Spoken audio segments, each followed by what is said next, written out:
Yang terhormat dari Imawan penulis majid dan para peserta LKM yang berbahagia.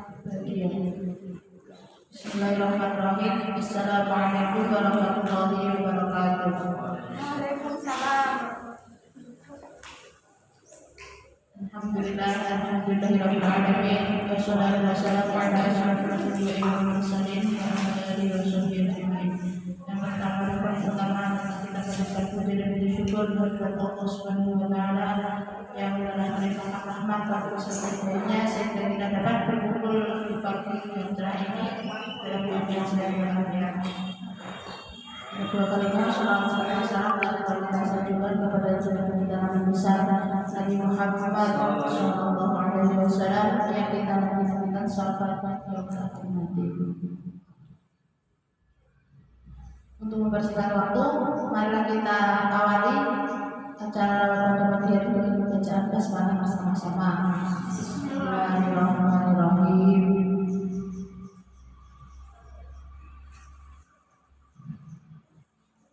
Untuk mempersingkat waktu, marilah kita ke acara inti yaitu materi kepada Imawan penulis majid untuk mempersiapkan.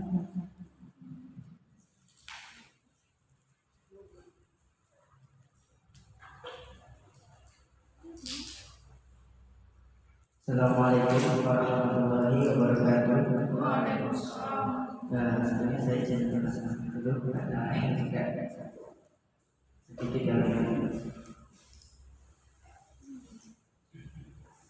Alhamdulillahirobbilalamin. Wassalatu wassalamu ala asyrofil anbiya'i wal mursalin wa ala alihi wa ashabihi ajmain. Amma ba'd. Salawat dan salam semoga tercurahkan kepada junjungan kita Nabi besar Nabi Muhammad sallallahu alaihi wasallam. Semoga kita bisa mendapatkan syafaat pada yang nanti. Ini akhir saja ya, karena memang sebelumnya kita kan ini kegiatan yang KMU. Jadi makanya itu KMU itu bertujuan untuk mengedukasi teman-teman mungkin dari kader baru yang telah 1 tahun mengikuti pengkaderan di INM dan ini beranjak menjadi pimpinan seperti itu. Jadi kalau di tempat saya biasanya tergantung ya, karena setiap kegiatan itu tergantung situasi dan kondisi setiap organisasi. Jadi nggak semua bisa disamakan. Contoh di Sukoharjo sendiri, komisariatnya itu melaksanakan LKM dengan berbagai variasi. Kalau di INM software saya sendiri itu LKM hanya bisa disingkat menjadi 3 jam. Yang mana seharusnya ya idealnya itu kalau sekali sama praktek bisa 3 hari lah minimal 3 hari itu biasanya dilaksanakan di INM yang terkait dengan universitas. Contoh kalau di Sukoharjo itu ada namanya INM Komisariat Muhammad Abdul. Nah itu ada jalur dari fakultas nanti dan universitas karena memang dia mengikut di universitas. Tapi kalau software itu ya istilahnya komisariat yang berbeda karena dia berada di salah satu kantor kaderisasi yang dimana di situ semua anggota wajib melaksanakan INM. Nah, karena memang satu atap maka bisa disingkat menjadi 3 jam. Karena apa? Kita tuh kayak anak-anak di software itu sangat bosan dengan apa ya, dengan kegiatan-kegiatan yang mulut-mulut yang tekstual gitu, tapi kita esensi saja. Kita harus satu atap kok, nanti kalau misalkan belajar pun bisa langsung tinggal pindah kamar gitu. Misalkan ke kantinnya, ya udah tinggal ketok pintu, mas ini berdiri di mana? Itu sudah cukup. Makanya LKM itu di tempat saya cuma pengenalan buat surat itu seperti ini, pedomannya ini kamu sudah saya kasih tahu, gak usah praktek ya, nanti prakteknya di kamar saja, itu sudah selesai, ya, selesai. Karena materinya memang dari awal sudah berapa materi? 3 ya, jadi 4 ya. Nah, 4 materi itu bisa disingkat menjadi 3 jam saja. Tapi kalau Abdul itu sampai 3 hari karena memang sidang itu beberapa sidang karena memang anggotanya banyak ya. Jadi sebelumnya sidang dan sampai akhir mungkin dari pagi sampai siang sampai sore. Dan keuangan itu benar-benar ya dia kan anggotanya banyak jadi mengkoordinir lebih rumit seperti itu. Dan di PK Umar dan Salahuddin, dan satunya dia nggak gitu. Kalau di komisioner di sini kan mungkin baru pertama kali ya, dan saya bersyukur sekali ada yang menginisiasi karena memang walaupun kelihatannya sepele, ya, bisa dibilang karena memang administrasi kan hal yang nampak itu, nampak, dan itu bisa dipelajari dengan cara bisa tanya ke senior. Kalau buat surat kan sudah pasti itu aja formatnya, tinggal minta format, ya selesai jadi surat. Kan seperti itu sebenarnya, tapi cuma sebagai gambaran awal karena memang kader awal itu biasanya dia ada yang sudah mengikuti organisasi sebelumnya di PM, mungkin kalau di Muhammadiyah ya itu sudah paham membuat seperti ini, dan format itu baru ada. Mungkin untuk tadi sebelumnya mengenal sudah disebutkan rumah saya Baju Biru, Purworejo. Ya, saya tentu satu sekolah sama nggak bisa mereka bisa satu sekolah. Terus ini sebelumnya keuangan dan keanggotaan. Tapi saya ingin berandai-andai. Ini saya membuat tulisannya abstrak ini halusinasi saya sebagai mahasiswa semester 7 yang akhir mendekati masa-masa penelitian. Nah, makanya saya membuat abstrak ini. Ini cuma berandai-andai saja. Bisa dibaca administrasi keuangan adalah administrasi yang berhubungan dengan perolehan dana, pengalokan penggunaan dana, dan laporan akhir penggunaan dana. Ini sesuai dengan tekstual di administrasi keanggotaan. Sedangkan keanggotaan adalah administrasi yang menyangkut segala keanggotaan yang meliputi persyaratan keanggotaan, pemilik KTA, registrasi, dan juga pemberhentian dan mutasi anggota. Mutasi tahu ya mutasi? Yang saya mutasi itu pemindahan. Saya kan pemindahan. Nanti ada bayang dia nanti perpindahan keanggotaan. Nah, ini saya belajar di sini. Keuangan dan keanggotaan merupakan hal mendasar dalam pengelolaan organisasi. Jadi di sini nanti pertemuan kali ini saya ingin membawa teman-teman itu masuk dalam dunia penelitian seperti itu. Di sini abstrak kan, ya, di abstrak itu di penelitian di jurnal itu biasanya menggambarkan kesimpulan umum dari semua penelitian yang diteliti itu. Nah, di sini pengertian, pendahuluan, gambaran umum, terus metode. Nah, metode yang akan saya sampaikan itu deskriptif yuridis. Nah, di situ kenapa deskriptif? Saya akan menjelaskan tentang bagaimana sedikit tentang keuangan dan keanggotaan itu berdasarkan kaidah-kaidah yang ada, dan kaidah itu bisa disebut dengan yuridis, hukum. Karena memang saya memang yang ada di administrasi yang. Nah, ini saya yang saya pahami karena yang modern kan saya ketahui masih bisa, jadi saya kira yang modern Umar ini memang kolaborasi atau satu yang modern tapi bukan berdasarkan. Sebenarnya propernya Umar bahwa pesertanya ini mengundang. Oh iya, jadi tetap maksudnya enggak. Nah, jadi saya menggunakan dengan eksperimen gitu. Semua dari AKM adalah ada berpotensi melakukan pengolahan organisasi dan identitas keanggotaan serta melakukan pengolahan keuangan secara administrasi dan jaringan komunikasi. Nah, di dalam keuangan itu kadang orang berpikir hanya mengurusi apa namanya, ya masuk keluar dan pembukuan seperti itu. Tapi yang jangan dilupakan bahwa jaringan komunikasi itu sangat penting untuk yang namanya pemasukan. Itu pasti, karena dalam keuangan itu biasanya kalau kita nggak pintar cari dana, ya kita kesusahan. Kalau kita bisa mencari dana sana sini, nyari donatur mungkin atau rekan kerjasama sponsorship dan lain-lain, itu akan lebih meriah kegiatan kita karena memang dananya banyak. Karena memang nggak bisa dipungkiri bahwa suatu kegiatan itu bukan hanya semangatnya saja yang banyak, tapi ini juga sebenarnya seperti itu. Itu ya, pengalaman yang bisa dibicarakan dulu. Ini keanggotaan dulu. Jadi kategori anggota dalam yang itu ini ada tiga macam. Yang pertama anggota biasa. Nah, ini anggota biasa seperti kita yang masih menempuh pendidikan strata 1 atau S1, mulai yang seperti kita ini, dan dia mahasiswa Islam yang menyetujui asas dan tujuan. Kenapa mahasiswa Islam? Karena memang kita kan masalah Muhammadiyah itu diperlukan untuk kader-kader masyarakat Muhammadiyah. Terus di sini mungkin di NTT ini yang kuliah itu hanya mahasiswa Islam ya? Ada nggak yang non Islam kuliah? Kan nggak ada ya. Tapi kalau di kampus-kampus kayak MS atau mungkin kalau yang di NTT itu kan ada Muhammadiyahnya, dan itu banyak yang menunjukkan dan dia ingin berpartisipasi terhadap dia. Dan itu bagaimana? Ada orang Kristen Indonesia itu bagaimana? Jadi di situ memang kalau secara struktural itu tidak bisa. Di sini kan sudah jelas dia menjadi anggota harus mahasiswa Islam yang menyetujui asas dari tujuan. Asas ia memang adalah Islam itu sendiri begitu. Dia harus berkeyakinan bahwa Islam itu adalah pedoman agamanya.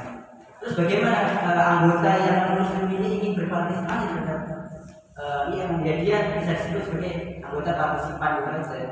Jadi ketika ada kegiatan dia berpartisipasi tanpa harus masuk struktural, dan tergantung pintar-pintar pimpinan mengkoordinir anggota tersebut. Jangan sampai kalau orang biasanya itu dipisah-pisahkan, nggak apa-apa namanya kalau di suatu daerah yang plural mungkin ya itu bisa dijadikan satu saja untuk hal-hal yang bersifat umum dan kegiatan seperti itu.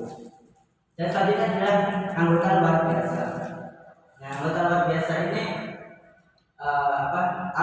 alumni yang tetap setia pada yang berkemudian. Caranya bagaimana? Nanti ada cara-cara untuk menjadi anggota luar biasa ini. Dia mungkin sudah alumni, mungkin masih bisa nanti sudah selesai ya, tapi dia masih ingin setia pada yang Muhammadiyah. Itu bisa mendaftar sebagai anggota luar biasa. Ada nanti kajian anggota luar biasa. Nah, itu anggota luar biasa. Terus yang terakhir adalah anggota kehormatan. Nah, orang yang dipandang berjasa mengembangkan dan melestarikan ya. Siapa ini? Nah, ini nggak sembarangan. Ini harus berdasarkan rekomendasi dari IM di daerah tersebut. Misalkan satu cabang AWI sepakat masih bisa sebagai tokoh IM yang berhasil memasukkan IM di AWI dengan berbagai upaya, dan nanti satu cabang ini menyepakati bahwa masih harus direkomendasikan ke pusat sana sebagai anggota kehormatan. Nah, itu bisa. Contoh dia sebagai founder IM di AWI mungkin. Nah, itu bisa dia daftarkan. Ada cara mendaftarkannya. Yang pertama, anggota biasa ini bisa membuat KTA. Yang saya cantumkan hanya anggota biasa ya, karena memang pemesanan yang dibutuhkan itu. Nanti untuk syarat-syarat menjadi anggota biasa, kehormatan itu nggak saya cantumkan, bisa dibaca.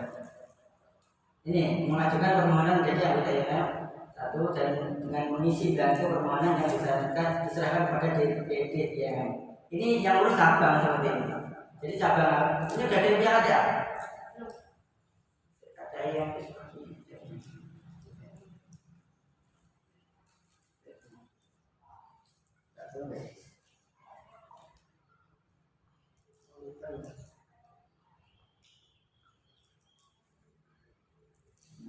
itu bentuknya kayak gini, kan? Belakang kayak gini. Ya, seperti kata pada umumnya.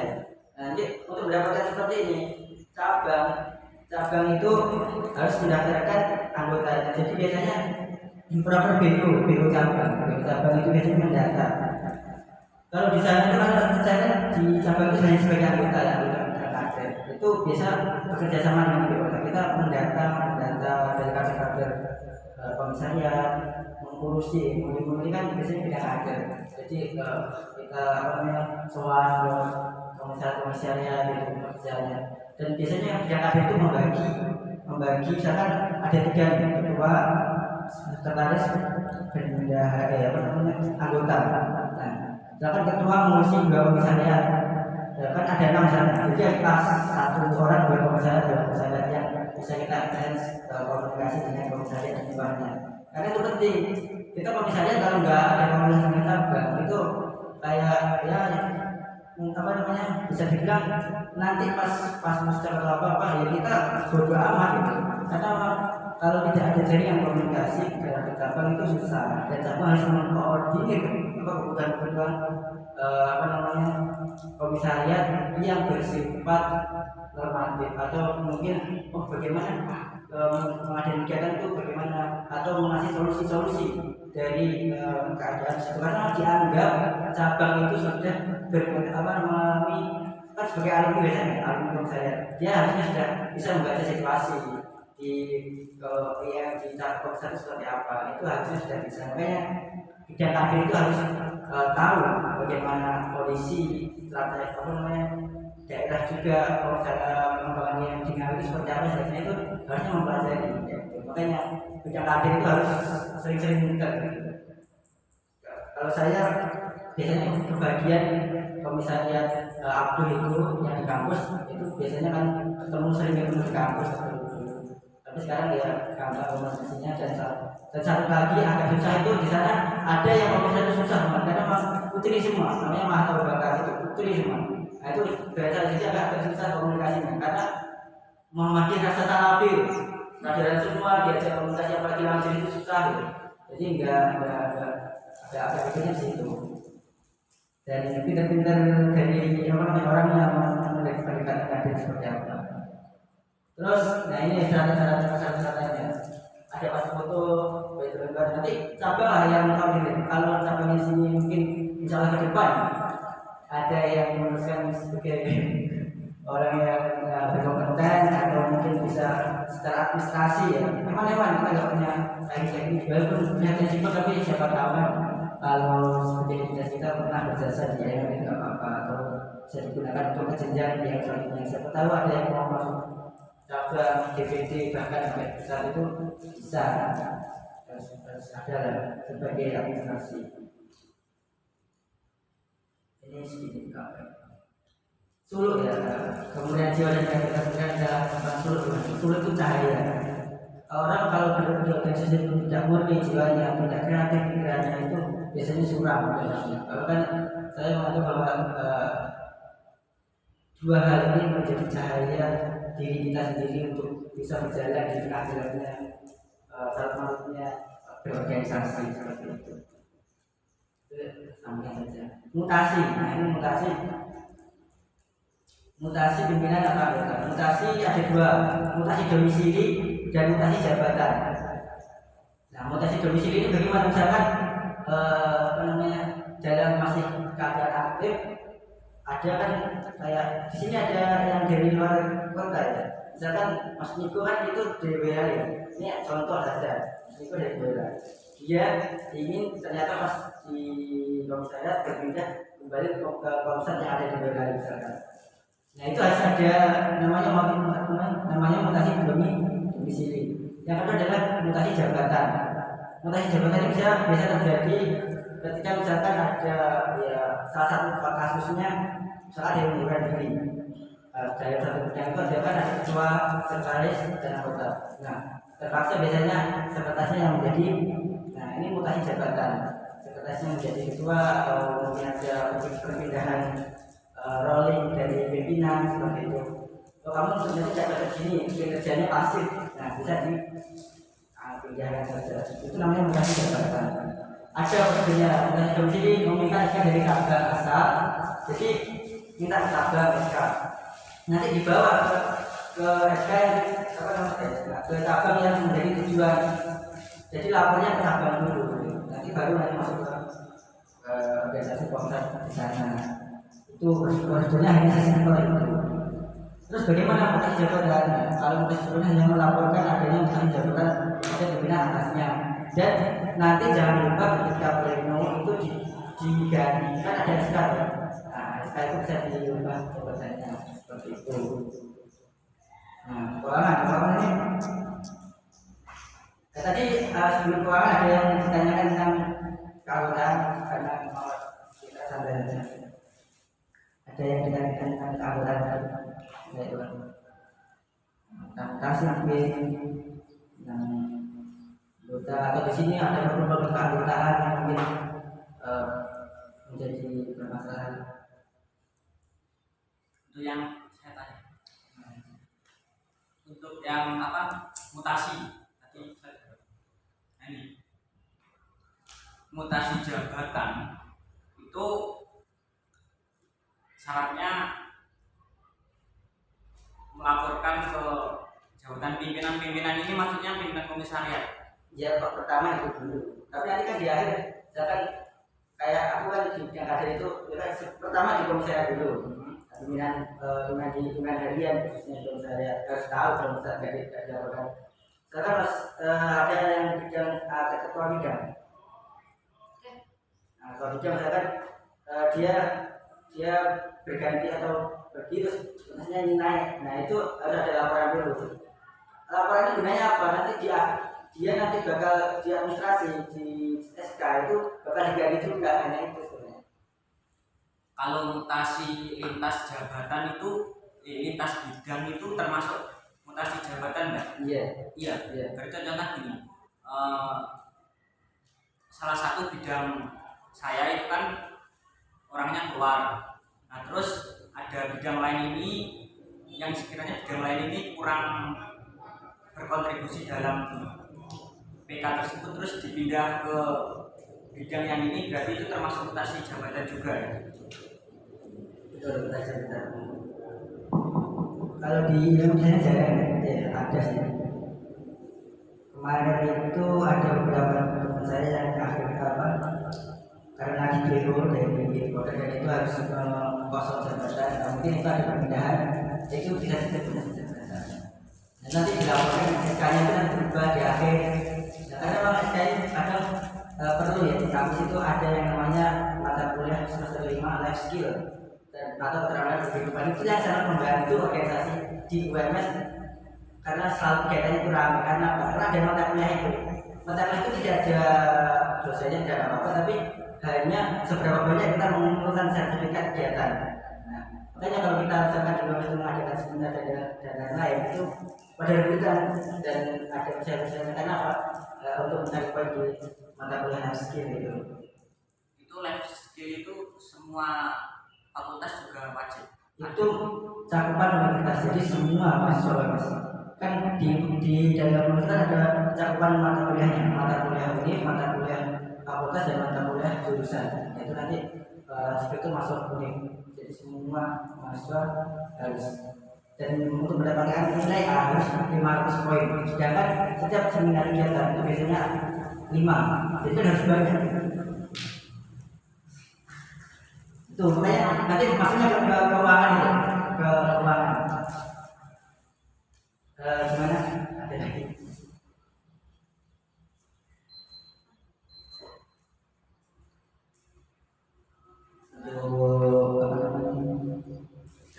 Sebenarnya keanggotaan kan dibahas ya ketika ada hal-hal yang sinkronkan saja atau mungkin syarat-syaratnya. Dan saya rekomendasikan karena mungkin pusat apa? Sebenarnya sudah kemarin, tetapi karena pandemi ini masih belum. Ya mungkin kalau bisa ada musab itu ya seperti dulu sih mana biasanya kita tuh sebagai anggota tuh ya minimal ada identitas sebagai biar kredit. Masa kita beri tapi kan walaupun saya kan KTP walaupun dia punya amat tapi ya bisa kok. Tadi mas anggota kehormatan luar biasa. Ya, ya. Tadi kan yang anggota kehormatan itu ada seumpama dia bisa bapak dia bisa masuk Muhammadiyah, yaitu Kehormatan. dia kan direkomendasikan di pusat, itu caranya Ada caranya itu seperti kayak ini juga. Jadi gini, saya ngomong untuk anggota luar biasa dan anggota kehormatan itu berbeda dengan anggota biasa. Kalau anggota biasa itu namanya registrasi. Kalau anggota luar biasa dan anggota kehormatan namanya deregistrasi. Deregistrasi itu pendaftaran ulang yang dimana dia sebenarnya sudah menjadi anggota biasa tapi tidak memenuhi syarat lagi untuk menjadi anggota biasa, makanya dia diregistrasi menjadi anggota luar biasa atau anggota kehormatan. Nah, anggota biasa dan anggota kehormatan itu yang mengurus DPD. DPD itu tingkat sini ya Jawa Timur lah. Dan kalau anggota kehormatan ini yang mengurus pusat. Nah, kalau dua ini yang mengurus DPD, kalau ini yang mengurus pusat. saya dipahami. Nah, jadi dengan keanggotaan tadi syaratnya harus dia mendapatkan rekomendasi dari cabang di situ, dari daerah yang merekomendasi bahwa oh ini ternyata oleh seorang founder yang harus kita tinggikan. Berarti anggota luar biasa dan anggota kehormatan ini nggak harus masuk struktural PJ. Apa? Enggak, karena memang dia sudah ahli ya, dia tidak bisa dia jadikan anggota biasa lagi dan dia sudah alumni.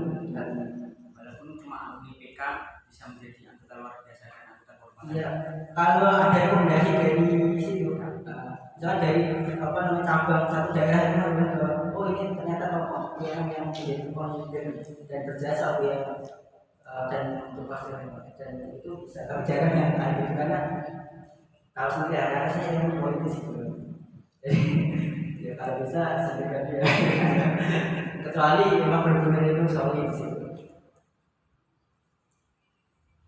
Lagi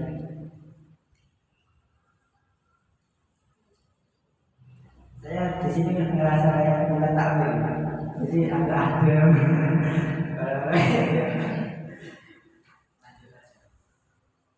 Lanjut.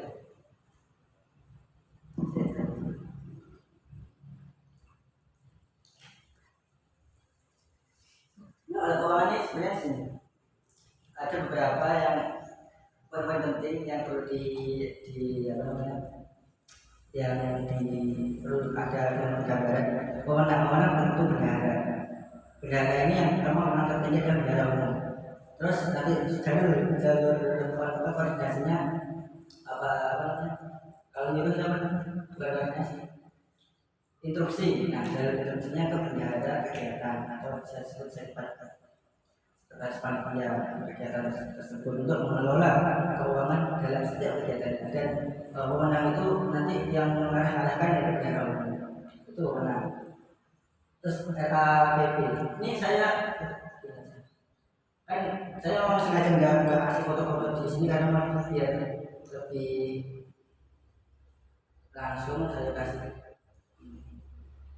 Ini kan saya lebih aktifnya itu sebenarnya di organisasi kampus ya, jadi saya organisasinya ambil di organisasi saya sendiri.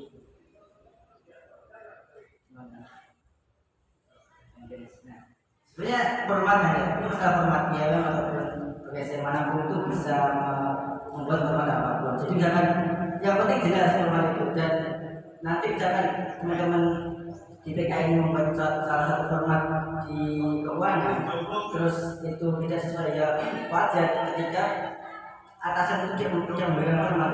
Kalau di sana itu setiap 1 tahun sekali dan masa regenerasi itu ada yang namanya TOT itu diadakan universitas untuk memberikan format keadministrasian. Itu penting karena tapi ada aja prosesnya menghalangi walaupun seharusnya format itu sudah menjadi acuan karena memang kampus itu kan yang memunculkan dana kan kampus. Nah dia pasti dong nggak mau nanti setiap penerimaan proposal dan lain-lain itu beda. Nah kampus itu punya wewenang untuk memberikan format kepada seluruh anggota dan seluruh organisasi di kampusnya sendiri. Nah jadi tergantung bagaimana yang diberikan kampus. Nah, hal utama yang perlu dilakukan saat RAPB tadi, rencana anggaran belanja, pengeluaran dan belanja. Contohnya seperti ini. Saya, jadi kampus itu punya patokan waktu. Setelah 2 minggu setelah TOT itu, biasanya langsung harus menyerahkan yang namanya anggaran belanja dan rencana RAPB. Contohnya seperti ini. Setiap bidang langsung dikoordinasi untuk memberikan program kerja unggulannya sebagai salah satu nanti yang bisa diajukan kampus. Karena nggak semua kegiatan diajukan. Misal anggaran rapat atau apa itu PDH bisa dilaporkan itu nggak bisa nanti di kampus. Jadi misalkan seminar nasional, nah itu bisa dimasukkan kampus. Nah kegiatan-kegiatan itu jadi diambilkan dari keuntungan atau kalau saya bilang bahasanya sisa saldo surplusnya dari kegiatan tersebut. Tuh, misalkan di sini ada bidang organisasi. Nah, ini rencananya bidang organisasi itu. Misalkan dalam setiap tahunnya bidang organisasi harus sudah mempunyai rancangan program kerja dan anggaran yang pasti. Nggak boleh nanti apa namanya dikosongi kecuali kegiatan yang tidak ada dananya itu boleh. Karena koordinasinya problem setelah nanti ke atas dekanat dan dekan kampus. IMM di kampus itu seperti itu kecuali yang problem karena ya ada keluar jalur koordinasinya. Nah ini upgrade dan lain-lain. Ini sudah ada anggaran yang bisa dilihat. Nanti untuk prakteknya bisa seperti itu saja. Nah ini untuk organisasi. Nah plenum, pembuatan kerja dan lain-lain itu organisasi. Ini bisa estimasi dana. Terus ada bidang-bidang di sini, bidang-bidang kajian. Kalau di HM itu ada kajian Islam seperti ini, jadi rapat koordinasi, diskusi mahasiswa. Nah, kegiatan diskusi mahasiswa ini tidak mungkin kita masukkan ke kampus. Nah, bagaimana cara memperoleh dana seperti ini? Ya kita yang pertama dari nanti ada apa namanya klasifikasi dana kampus. Dana kampus itu ada untuk penelitian, ada untuk dana habis pakai, dan juga apa namanya untuk kegiatan-kegiatan akademis dan kegiatan non akademis. Non akademis itu misalkan olahraga dan lain-lain itu masuk. Terus juga kalau delegasi, nah delegasi biasanya satu organisasi itu tergantung itunya ya, tergantung di fakultas itu ada berapa organisasi. Kalau di saya itu kan ada berapa ya? Ada 5 kalau salah. Jadi per organisasi itu merupakan 11 juta biasanya untuk satu periode. Satu periode itu 11 juta. Kalau 8 ya harus sedikit-sedikitnya. Untuk keuangan itu. Nah kayak gini ini estimasi itu seperti ini. Itu harus diserahkan selambat-lambatnya 2 minggu sebelum laporan. Sudah harus jadi. Makanya di awal itu membuat broker, membuat estimasi yang di situ harus ada broker unggulan dan juga broker-broker yang rutinitas seperti itu. Ini contoh broker unggulan itu seperti ini, kepala paper banyak terus ini itu RAPP. Mungkin ada yang ditanyakan dulu tentang RAPP. Kalau di MM itu nanti formatnya gini loh. Di MM itu kegiatan, estimasi, terus realisasi, selisih, jumlah. Nah, jadi itu di akhir biasanya untuk laporan. Selisih itu gunanya apa? Dari estimasi ke realisasi itu selisihnya berapa? Itu cuma jarang yang menerapkan, tapi cuma sekedar ketepatan aja. Bagaimana seseorang itu organisasi itu mengestimasi dan juga hasilnya berapa, itu biar menjadi evaluasi kalau tahun depannya ternyata kegiatan ini itu dari sekian. Ini RAPP. Ada yang ingin ditanyakan dari RAPP tadi atau contohnya, atau mungkin memang di sini sudah membuat tadi kayak tadi.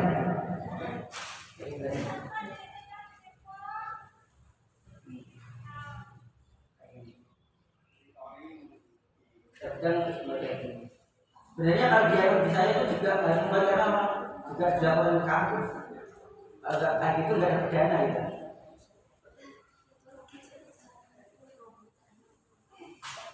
Nah seperti ini. Memang kalau di sini untuk pengambilan dana biasanya langsung gitu, langsung ke apa namanya kalau di sini untuk ambil dana. Ya, jadi kamu tidak tahu kegiatan-kegiatan sebelumnya. Nah, biasanya kan kamu itu benar-benar mendata, masalah butuh dikasih data sekian, dan itu harus habis untuk satu periode sekian.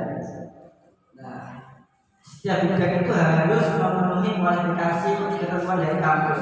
Kampus mengadakan dana penelitian, misalkan yang banyak bisa penelitian sekitar 4 juta. Nah, bidang-bidang yang itu yang harus menghabiskan dana itu kan bidang RPK, apalagi yang masuk penelitian di sini. RPK ya, yang harusnya banyak digunakan tadi itu. menjawab masing-masing. Tapi kalau kampus tidak mengharuskan, ya berarti bisa nggak terlalu dulu. Walaupun tag ini bisa dijadikan apa ya? Gambaran lah untuk kasus selanjutnya. Oh ternyata program realisasi seperti ini. Dan contoh-contoh program kita dananya ada. Jadi yang kaget orang itu sudah baca file sebelumnya dari tadinya. Oh kegiatan seperti ini, kegiatan bulannya ini, dananya sekian. Ini untuk RAPP. Terus untuk pembukaan slide ini tergantung apa namanya kegiatannya. Saya sudah pakai buat semua lagi. Silakan proposal. Ini itu.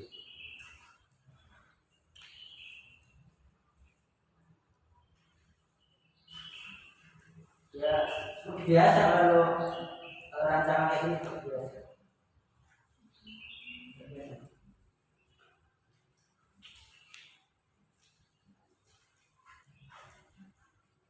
Mas itu ya kayak gini. Aku udah pada pernah buat semua mas. Kalau apa masih dana kegiatan itu. Nah ini harus disesuaikan nanti tujuannya mereka berapa. Jadi untuk pembuatan proposal ini dana kampus itu biasanya harus habis ya. Di sini kalau sisa itu dibayar nggak? Masuk mas. Kamu yang mana ya? Kan ada laporan sejak, kan kamu ngasih dana 1 juta. Oh ternyata yang dipakai seperti 1.000. Biasanya 100.000 itu harus dikembalikan. Bukan kalau dari kampus sudah memberikan dana, kita kan membuat proposal dulu. Nanti estimasinya segini kita laporkan, nanti uangnya setelah RPJM cair. Setelah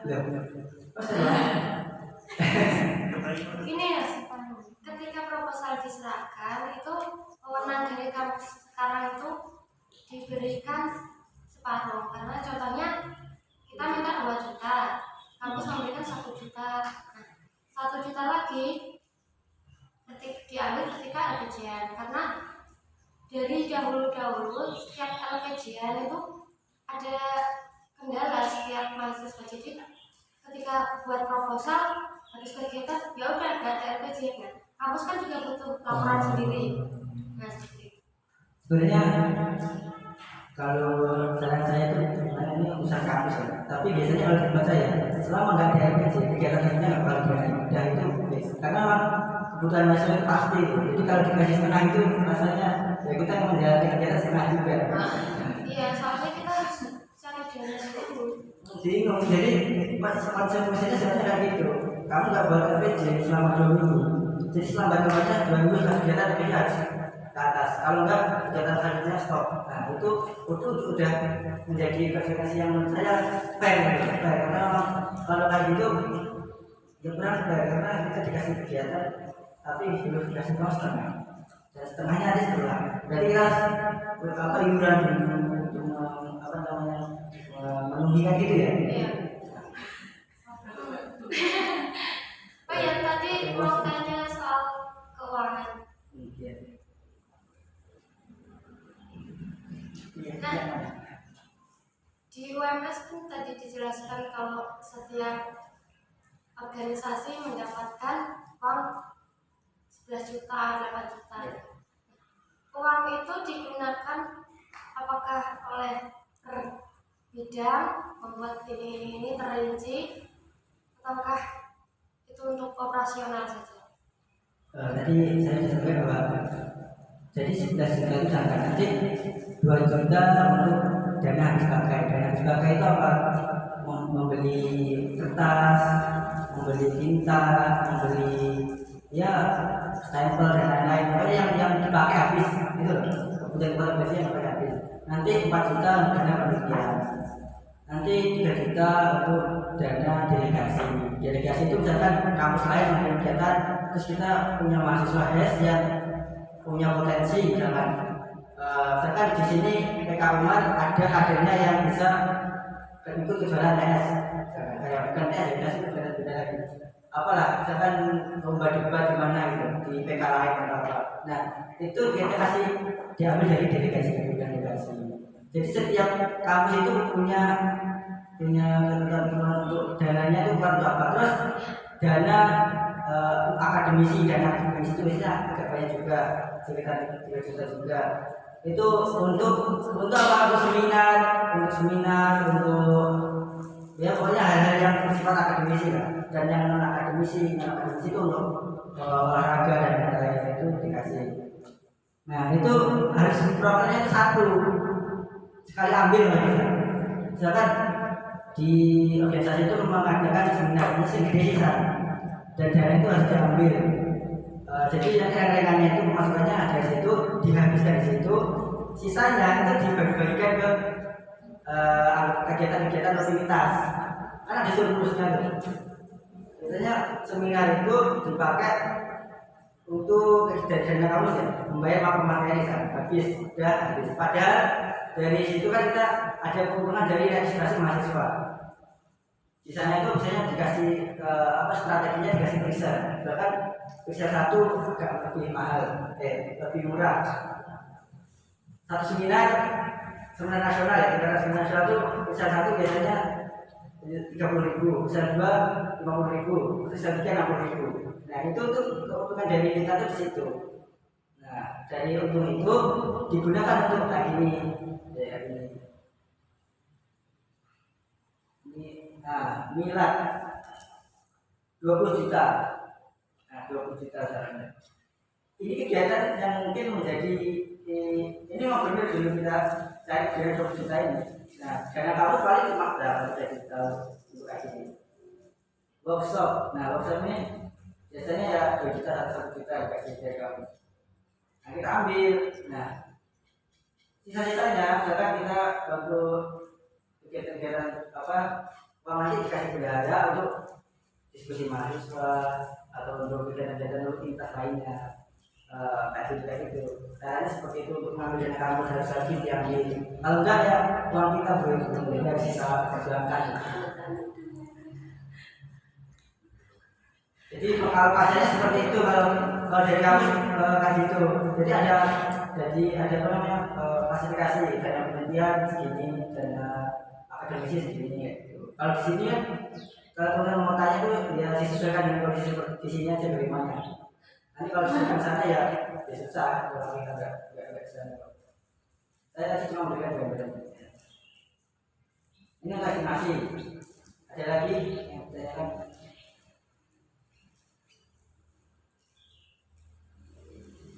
Nah, pertama estimasi ini juga terkait dengan pembuatan proposal biasanya. Itu teman-teman dalam mencari dana itu yang utama ini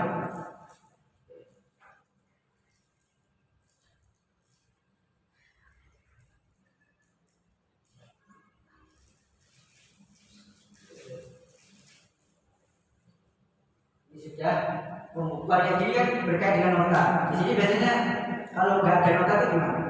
Cara beli apa nggak ada nota? Bikin sendiri. Bikin nota sendiri. Kalau di tempat saya itu biasanya biar enak kita buat kwitansi. Kwitansi itu untuk pengeluaran. Jadi bendahara umum itu berkewenangan penuh terhadap keuangan yang dikeluarkan di anggota. Mbak, kita mau beli ini, ya apa aja. Nanti langsung bendahara itu boleh. Kalau ada yang bertanya ya langsung mana. Kalau nggak ada, nanti apa aja. Itu dikwitansi untuk ini.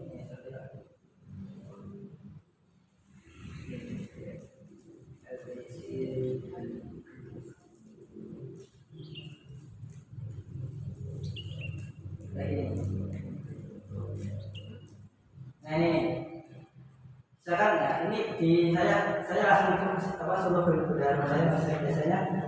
Jadi ini buku kayak notanya kan bilang bingung, nggak tahu kemana. Nah di sini kita langsung sudah tahu berbicara saja. Nanti dana kwitansi juga sudah ada dan harus pakai lagi dibuat kwitansi. Nah kalau ada anggotanya atau kegiatan apa biasanya untuk saya ini jumlahnya konsumsi dan listrik. Nah ini kayak ini ada di sebelahnya.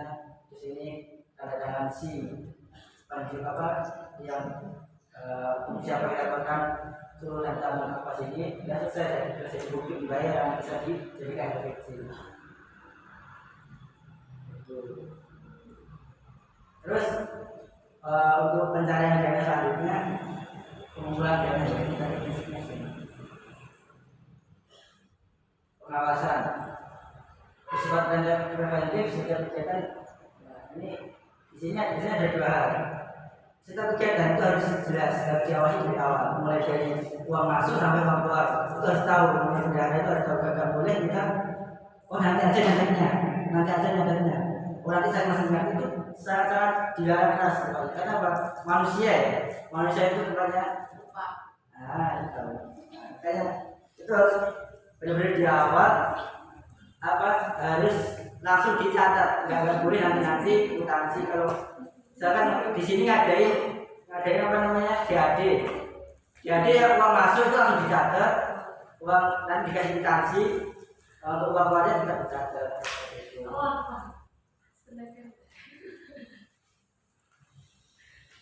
Nah, ini terus prinsip dari pengelolaan dana adalah perencanaan, aplikasi, pelaksanaan.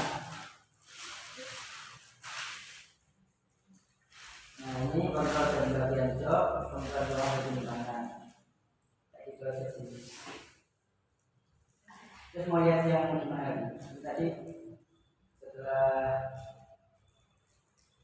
kayak itu deh seperti ini. Tadi ada ini.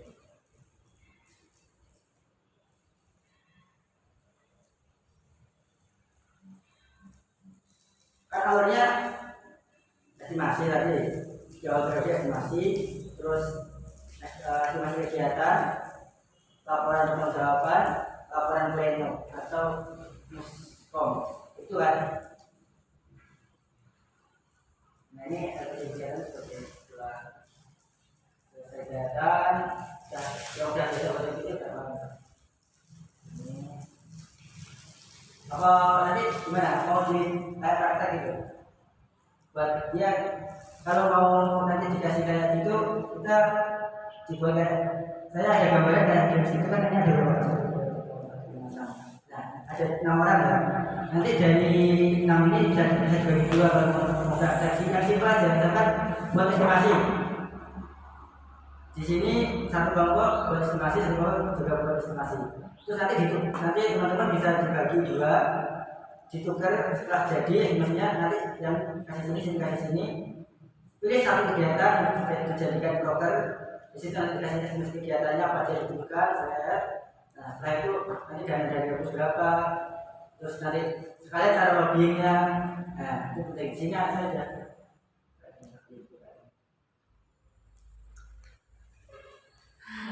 Ini masalahnya kan kami belum pernah di awal langsung dari kampus itu belum pernah. Itu kan naik EWMS tadi kan, jadi awal penyusunan proker itu kan sudah ada dana dari kampus, sudah disiapkan loh, karena sudah tertulis estimasi biayanya. Kalau kita itu nggak seperti itu, cuma proker, nanti ketika pelaksanaan baru direm-rem keuangannya, terus nanti baru di koordinasi dengan kampus. Jadi kamu nggak bisa tahu, kamu tuh satu proyeknya dapat jatah segini. Nggak ada, itu nggak ada di sini. Malah menekan biaya, karena dari mahasiswa kan biasanya ditarik biaya organisasi setiap A itu 60. Nah itu untuk operasional kegiatan-kegiatan, tapi anggarannya itu tidak jelas, jadi kita tidak tahu dari semua mahasiswa masuk berapa, untuk kita berapa, itu kami tidak tahu.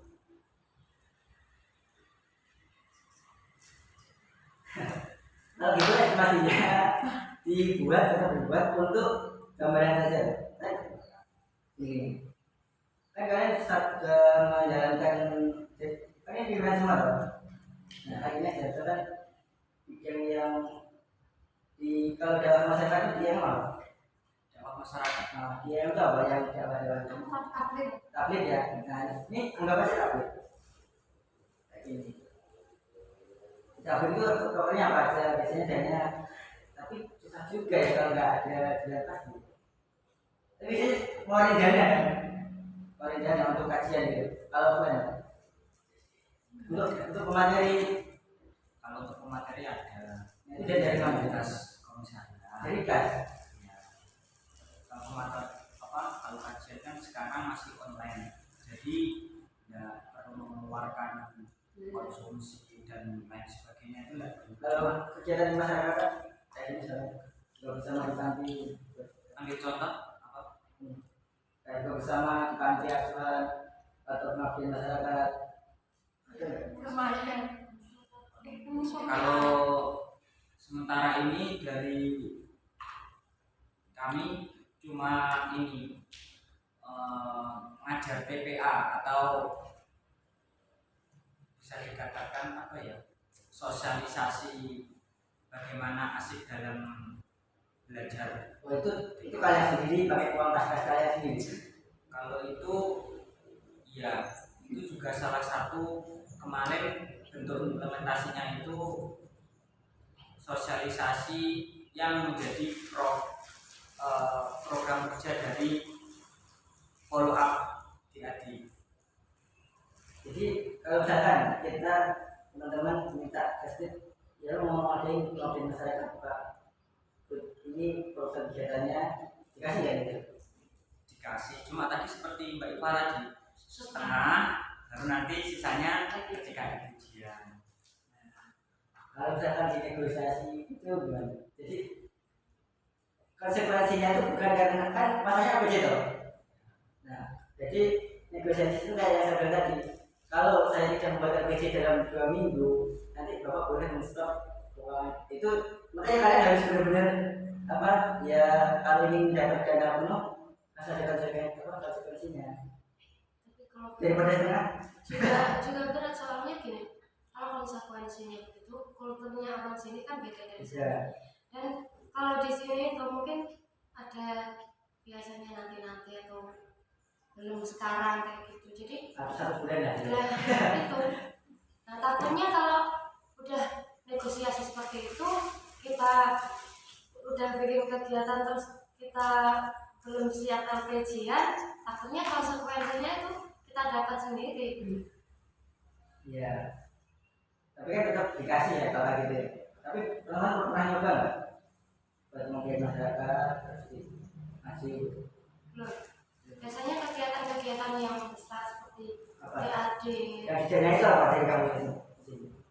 biasanya kayak yang DAD yang Ya, itu. kayak Perkalian apa? kesadaran, terus Apa? mahasiswa masket namanya Sip. Masta Maru. Yang pendukung apa? Pekerjaan pendukung. Ya kayak kajian seminar dan Jarang. Enggak ada. Kecuali kalau kegiatannya memang dibuat besar. kalau Pak jadi kan namanya sumber dana kalau di sumber dana dari kampus ya, itu dialami oleh universitas yang bukan Muhammadiyah. Ketika mau mengadakan kegiatan yang dananya nggak ada, itu dari kampus nggak ada koordinasinya. Jadi bisa dari sponsor, bisa donatur kan, biasanya kan gitu ya. Mau ngadain apapun, biasanya sponsor tetap donatur. Jadi nggak apa-apa nanti buat estimasi aja, yang penting itu masih masyarakat pastinya. Kayak gini saat mampir masyarakat, nanti dananya berapa aja, berapa juta ini makan, berapa santri itu ditulis. Nanti kan kalau ini cuma buat gambaran aja, misalkan nanti teman-teman ternyata punya kayak gitu, terus di sini ada donaturnya, ada sponsornya. Kalau di dulu kita di AMD ini 20 juta ini kita juga mati-matian nyari kayak gini. 20 juta itu kita dapatnya dari sponsor dan juga pet promote. Pet promote itu karena kita 60 orang di organisasi kita akumulasikan followersnya. Nah nanti kita sebar. Jadi 60 orang itu followersnya berapa? Misalkan di total jadi berapa puluh ribu, 50 ribu kalau 60 ribu followers. Nah nanti di situ promo itu nanti orang-orang yang punya usaha-usaha itu di share untuk 60 orang itu nge-share semua. Nanti ada paket gold, kalau paket gold itu biasanya di share selama 3 hari. Nanti kalau yang silver itu hanya 1 hari, kalau yang bronze itu hanya dijadikan story. Dan itu harganya beda-beda.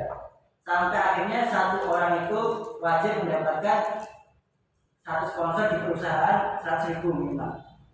Jadi kalau orang di atas itu kan sudah lumayan ya. Berapa juta. Nah akhirnya kemarin itu kita udah untuk menghadapi kegiatan itu dananya bisa dari situ, nggak harus menurut dari kampus karena kandidat kampus itu susah emang. Dan juga gini, univ itu sudah punya format, susahnya itu di dekana biasanya. Kamu bisa ya. Makanya pentingnya negosiasi itu tadi. Di dekana kita dipersusah. Outcome-nya apa? Nanti output-nya apa? Ada jurnalnya enggak? Ada hasilnya enggak? Kayak gitu ditanya diulang-ulang sampai akhirnya mau bendahara itu sering nangis gitu ya. Kalau buat LPC nggak diterima kayak gitu, itu kan sakit hati.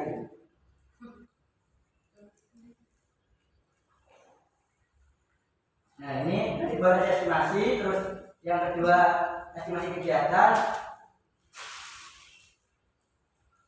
Kalau estimasi kayaknya ikut estimasi semua bidang apa satu bidang contoh gitu ya. Contoh bidang organisasi ya ini. Itu estimasinya. Terus nanti proposalnya seperti ini, APC-nya seperti ini. Terus nanti, di akhir kan poinnya tuh kayak gini. Nah, bendahara umum itu di sini gimana kalau misalkan Reno gitu? Kayak ini enggak? Apa maksudnya lancar Hah? lancar Ya? Nih, selama satu periode, ini kalau ini muskom atau di hari khusus. Nah, ini kas HMP di per bulan ya. Contoh, kas organisasi dari Kapolri ini kasih terus gini. Debit ini uang masuk, kita dikasih dana. Dari mana dana itu dicantumkan, jadi keterangan di sini. Terus nanti debit itu berapa, kreditnya pengeluarannya untuk apa, tampilnya di sini. Kalau di sini formatnya gimana? Itu juga nggak? Kalau muskom kemarin, bentuk kita ruginya kayak gimana? sebenarnya muskom itu kan ini toh lebih ke pergantian keanggotaan dan KLBJ-an. Jadi kalau apa namanya kayak gini itu namanya, kalau kemarin kita bukan di muskomnya, tetapi di raker di rapat kerjanya. Kalau muskom itu pada bendahara itu laporan biasanya. Iya. Oh, laporannya. LPG-an kan? Kecian tadi. Jadi satu periode setengah periode pertama ini. Oh iya. Ada. Kemarin pas muskom, nah karena kita itu nggak ada arahan sama sekali, dan per bidang pun nggak ada arahan. Jadi kita maju, kita menyampaikan apa yang kita tahu aja. Ternyata pas di situ tidak sesuai semuanya, dan laporan yang seperti itu kemarin disampaikan Mbak Vina kita tidak disampaikan. Nah ini gimana mau belajar kayak gini apa? Iya, harus itu satu periode, 1 tahun periode. Iya ini karena muskom. Kalau pleno ada juga, pleno setengah periode. Kita juga ada banyak ini dari yang misalnya dari yang saya nggak bisa oleh tapi sama aja, kan organisasi kan sama. Nah ini nanti sumber dana ini dari Januari, bahkan bedanya di Januari. Kalau teman-teman bisa bersama kayak gini nanti semua anggota itu bisa mengaudit itu. Ketika di akhir-akhir dia konsultasi kegiatan kemarin sini. Mbak dana ini kemana? Itu biasanya kita gituin. Jadi organisasi itu benar-benar keuangan itu real gitu. Tidak apa. Kalau masih sedikit ya sedikit, jadi itu malah gampang laporannya, misalnya gampang. Kayak gitu kan. Kalau kelihatan misalnya malah bisa. Nah kalau mau buat nanti dari awal nanti estimasi, biar nanti kedepannya. Ya, nanti kan kelompok kalau ada. Nanti estimasi tadi dari raker 1 PK juga. Ya, di sini programnya apa? Jadi kan kemarin udah ada toh. Kan udah ada programnya, tinggal ditambahin dananya. Terus apa namanya nanti terus dibuat estimasi kegiatan. Misalkan yang kelompok 1 membuat kegiatan DAD, yang kelompok 1 membuat kegiatan perkaderan pendukung, apa misalkan sini sekolah kader kan.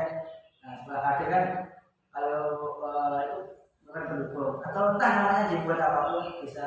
Kali di satu yang atau sekolah politik, sekolah apa itu bisa.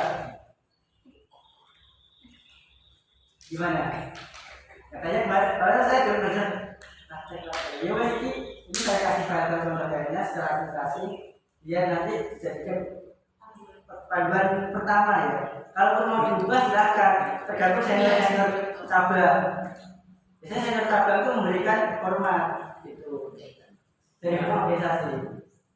Kalau mau ini nanti dari estimasi saya tambah lagi buat satu kelompok, atau sudah ada programnya kan di TK Umat atau TK Saudi. Nah, atau yang satu nanti Umat satu lagi dibuat dirancang lagi, bloknya di lagi dikasih dana. Mungkin Pakai kertas saja, guys. ya nanti kami minta file jenengan, Ya. terus nanti kita baca bersama, terus nanti untuk kegiatannya cuma ada apa? Itu meliputi semua bidang berarti. Katakan gini, sekolah kader, nanti kan ada yang namanya sekretariat, terus nanti bendahara, terus nanti konsumsi, rinci semua. Itu makanya satu aja. Kalau kegiatan satu nomor satu. Tapi estimasi itu nanti ditulis semua kalau estimasi. Misalkan bidang dari mulai bidang apapun nanti kan yang udah ada ya, yang udah jadi daftar teman-teman. Kan udah ada loh, tinggal nyalin gitu. Tinggal nyalin, dikasih estimasinya kan ini tadi.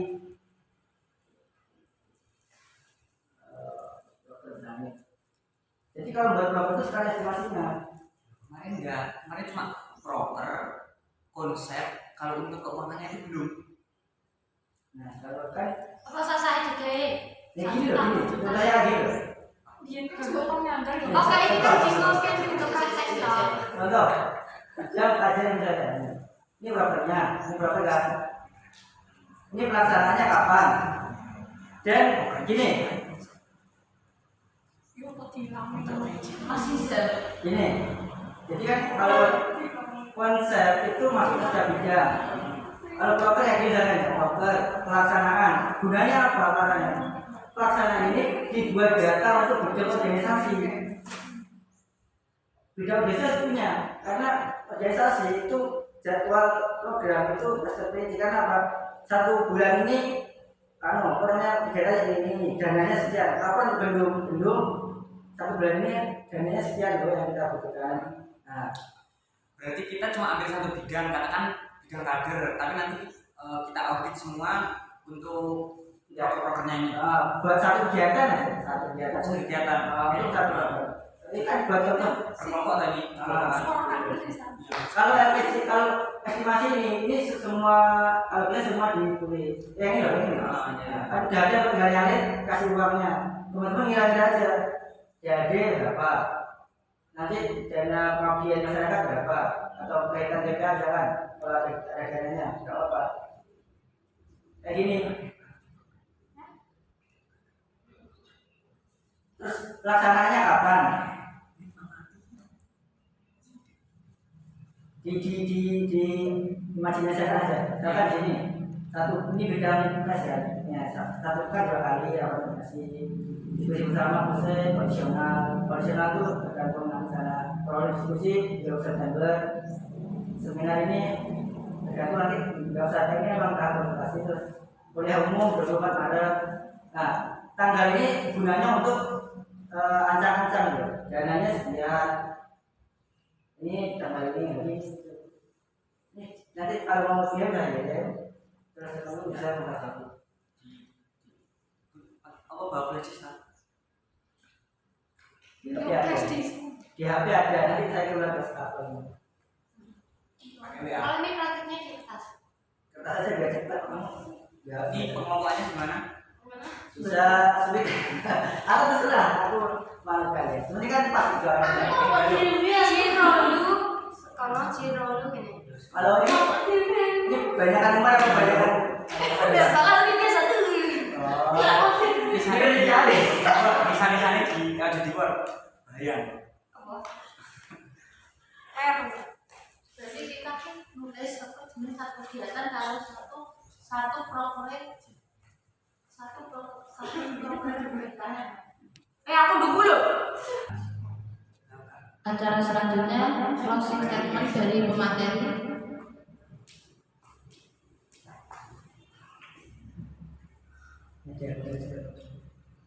Jadi dari kegiatan tadi yang penting administrasi itu sebagai dasar organisasi. Ketika teman-teman memiliki administrasi yang bagus dan juga mempunyai semangat yang bagus, itu adalah suluk dari organisasi. Suluk adalah cahaya dan teman-teman itu bisa ketika berjalan itu ya bisa kelihatan jalannya di mana. Kalau teman-teman berorganisasi wilayah tanpa progres itu kan nanti kader selanjutnya itu bingung lagi. Jadi kalau bisa dibilang maksud saya tanda-tanda dari kehidupan kita bergerak. Kalau orang hidup tapi tidak bergerak, berarti dia mati dalam kehidupan. Mungkin itu yang saya sampaikan. Orang tua saya mohon maaf. Wassalamualaikum warahmatullahi wabarakatuh. Waalaikumsalam warahmatullahi